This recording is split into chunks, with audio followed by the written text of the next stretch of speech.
এই মহাসড়কে 490টি পিলারে camera, automatic camera এবং এআই জেনারেটেড ফাইন সিস্টেমের আমরা ইন্ট্রোডিউস করেছি, যাতে কেউ স্পিড ব্রেক করলে, স্পিড লিমিট ক্রস করলে এবং ট্রাফিক আইন ভঙ্গ করলে, উল্টা পথে যাত্রা করলে, ওভারটেকিং করলে, যে কোনোভাবেই হোক যেখানে সাইন সিগন্যাল দেওয়া আছে সেটা অমান্য করলে তার উপরে ফাইন আরোপ করা হবে। অটোমেটিক্যালি এটা বিআরটি এর কাছে চলে যাবে এবং টেলিফোনিক মেসেজের মাধ্যমে সে গাড়ির মালিকের কাছে, যার নামে রেজিস্ট্রেশন, তার কাছে সেই মেসেজ পৌঁছে যাবে। ইচ্ছা করলে মোবাইল সিস্টেমে, মনিটরি মোবাইল ফিনান্সিয়াল সিস্টেমের মাধ্যমে গাড়ির মালিক সেই ফাইন আদায় করতে পারবেন। সেটা একবার, দুইবার, তিনবার হলে তারপরে রেজিস্ট্রেশন ক্যান্সেল হবে কিনা সেটা বিআরটি এর আইন অনুযায়ী হবে।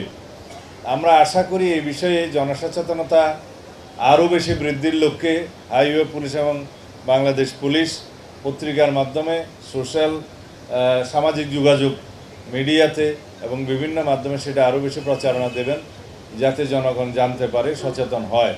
আশা করি এই উদ্যোগের ফলে আমাদের একটা যুগান্তকারী পরিবর্তন সড়ক শৃঙ্খলার মধ্যে আসবে।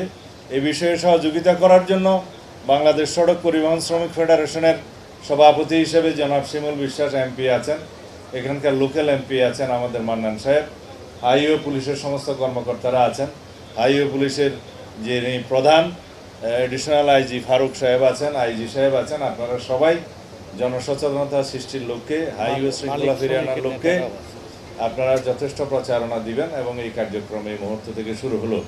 মালিক ফেডারেশনের সভাপতি আছে, সেক্রেটারি আছে, দুঃখিত আমি বেশি দূরে দাঁড়াতে খেয়াল করি। আচ্ছা, আপনারা মালিক, শ্রমিক ফেডারেশন এবং পুলিশ সম্মিলিতভাবে এই প্রচেষ্টাকে সফল করতে হবে। ধন্যবাদ আপনাদের। Thank you.